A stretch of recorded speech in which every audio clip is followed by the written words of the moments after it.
Novel تیری قربتیں تیری چاہتیں، writer نسیم سحر قریشی۔ ٹیلی phone کی گھنٹی کتنی دیر سے مسلسل چیخ رہی تھی۔ بے مقصد بستر پر دراز وہ کتنی دیر سے اپنے کمرے میں تھی۔ کلاک اس کی نظروں کے سامنے تھا، پورے 5 بجے تھے۔ وہ جانتی تھی کہ اس وقت کون لائن پر ہے، لیکن ریسیو کرنا اس کے بس کی بات نہیں تھی۔ ایک ہی معاملے پر وہ اتنا کچھ سن چکی تھی کہ مزید کچھ سننا اس کی قوت برداشت سے باہر تھا۔ ستم یہ تھا کہ گھر پر سوائے اس کے اور ایک بوڑھے نوکر کے کوئی بھی نہ تھا۔ امی اور مہرین بڑے دنوں بعد نانی اماں کے گھر گئی تھیں۔ عدیل بھائی کسی پارٹی میں مدعو تھے اور چھوٹے دونوں لڑکے دوستوں کے ساتھ کرکٹ میچ دیکھنے گئے تھے۔ کہیں ایسا نہ ہو کہ شرجیل نے کسی ضروری کام کے سلسلے میں فون کیا ہو، لیکن نہیں، یہ ٹائم ان کے علاوہ کسی اور کے رنگ کرنے کا نہیں۔ پورے 5 بجے ہی تو گھنٹی کی آواز آئی تھی۔ کیا دور تھا یہ بھی زندگی کا! ایک عجیب سے دکھ نے اسے آن گھیرا۔ چاہتے ہوئے بھی وہ یہ آواز سننے پر تیار نہ تھی۔ جی چاہا کہ جا کر پلگ نکال دے، یہ تار ہی کاٹ ڈالے، رابطے کے اس ذریعے کو ہی ختم کر دے کہ نہ رہے بانس نہ بجے بانسری۔ لیکن ایک اور رابطہ، ایک اور ناتا، جواز خود ہی بند گیا تھا۔ اسے کون توڑے گا، کون ختم کرے گا؟ بیٹی، نبیل میاں آپ کو بلا رہے ہیں۔ سوچوں میں گم ہوتے ہوتے وہ چونک اٹھی۔ جی اچھا بابا۔ وہ اپنی حالت زار، اندرونی کیفیت اور ایک اہم راز گھر کے ملازم پر آشکار نہ کرنا چاہتی تھی، لہٰذا اس نے ہاتھ بڑھا کر ریسیور اٹھا لیا۔ ہیلو! جواب میں وہی کرخت آواز آئی۔ کہاں تھیں آپ؟ آپ کو علم ہے مسلسل 10 منٹ سے بیل ہو رہی ہے۔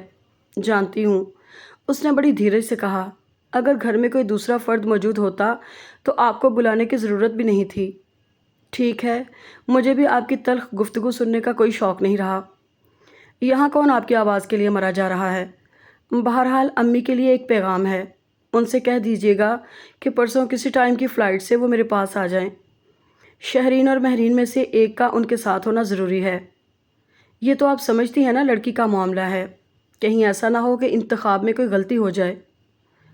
اس کا دل دھک سے رہ گیا، یوں لگا کہ دل کی دھڑکن رک رہی ہے۔ لڑکی کا معاملہ؟ بے اختیار وہ کہہ بیٹھی۔ جی ہاں، شادی کے سلسلے میں لڑکی کا انتخاب ہو گیا ہے، لیکن جب تک امی نہ دیکھ لیں معاملہ آگے کیسے بڑھ سکتا ہے؟ اس کے جسم و جاں کی ساری قوتیں زائل ہو گئیں۔ ہاں، آپ کا کیا حال ہے؟ آپ اپنے خول سے باہر نکلیں یا ابھی وہیں پر ہی ہیں؟ لگتا ہے کہ یہ بے اجازت آپ کو لے ڈوبے گی۔ اچھا، اوکے، بائے۔ ریسیور اس کے ہاتھوں میں ہی رہ گیا۔ دوسری طرف سے رابطہ منقطع کر دیا گیا تھا، لیکن وہ ان دوریوں میں جانے کون سی قربتیں ڈھونڈتی رہ گئی۔ تو آپ نے اپنے منصوبے کو عملی جامہ پہنا ہی دیا۔ اف! دل کے اندر کہیں درد کی ایک لہر اور زبردست ٹیس نے اسے بے حال کر دیا۔ لڑکی کا انتخاب ہو گیا تھا۔ کس کے لیے؟ نبیل کے لیے؟ نہیں نہیں، ایسا نہیں ہو سکتا۔ کسی کو اس کی زندگی سے یوں کھیلنے کا کوئی حق نہیں۔ کیا سارے صبر و شکیب کا یہی صلہ ہے جو اسے دیا جا رہا ہے؟ کہتے ہیں کہ انسان اپنے کردار کی پختگی سے مصائب کے طوفان کا رخ موڑ دیتا ہے، لیکن یہاں تو کچھ بھی نہ ہوا، کوئی اعزاز نہ صلہ، الٹا بدنصیبی ہر طرف سے گھیراؤ کر چکی ہے۔ مباحثوں میں انعام پانے والی، تعلیمی میدان میں اول آنے والی، ذہین و فطین سی یہ لڑکی زندگی کے میدان میں کس بری طرح دھتکار دی گئی تھی کہ عمر بھر کی فتح کی خوشیوں پر شکست کا یہ رنگ حاوی ہو گیا تھا۔ اس کے لب، جنہوں نے ابھی مسکرانا سیکھا بھی نہ تھا، مصلحتوں کی زد میں آ کر مکفل ہو گئے تھے۔ صبر کا پیمانہ لبریز ہو گیا تھا کہ ذرا سی ٹھوکر اسے چھلکانے کے لیے کافی تھی، لیکن وہ جو اپنے آپ کو بہت اعلیٰ ظرف، وسیع القلب سمجھتی تھی، کسی صورت یہ قبول نہ کر سکتی تھی کہ کوئی اس کو تنگ نظر یا کم ظرف کہہ دے۔ ان معاملوں کی ذرا سی بھنک اس نے اپنے عزیز الجان بہی خواہوں کو بھی نہ پڑنے دی تھی۔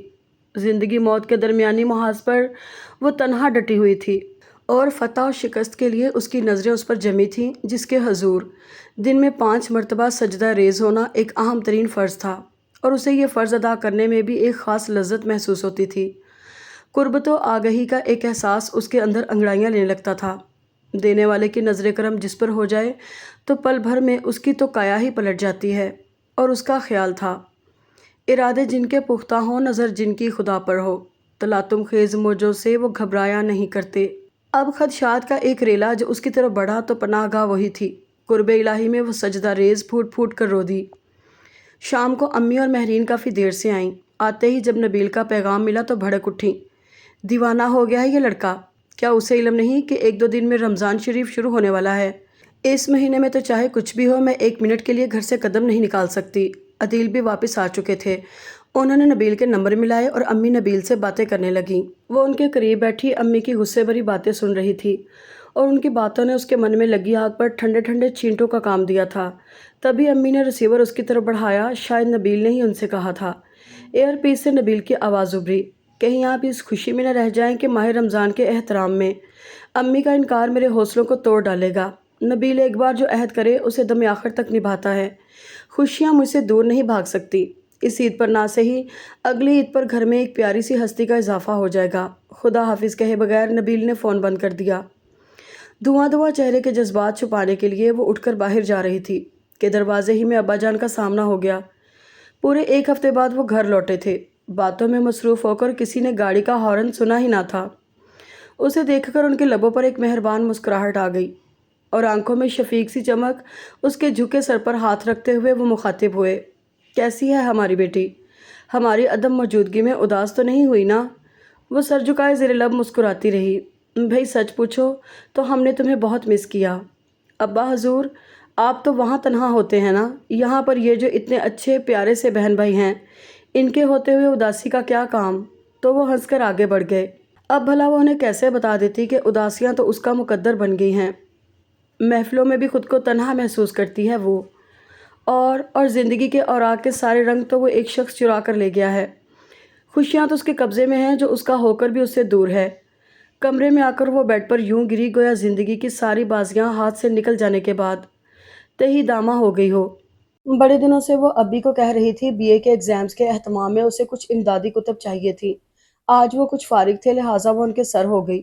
شہر کے بہت بڑے سینٹر پر خاصی تلاش کے بعد مطلوبہ کتب مل پائی تھیں۔ وہ ایک کتاب کھولے ورق گردانی کر رہی تھی کہ اس نے دیکھا ابھی ایک لمبے تڑنگے نوعمر قسم کے نوجوان سے بڑی گرمجوشی سے مل رہے تھے۔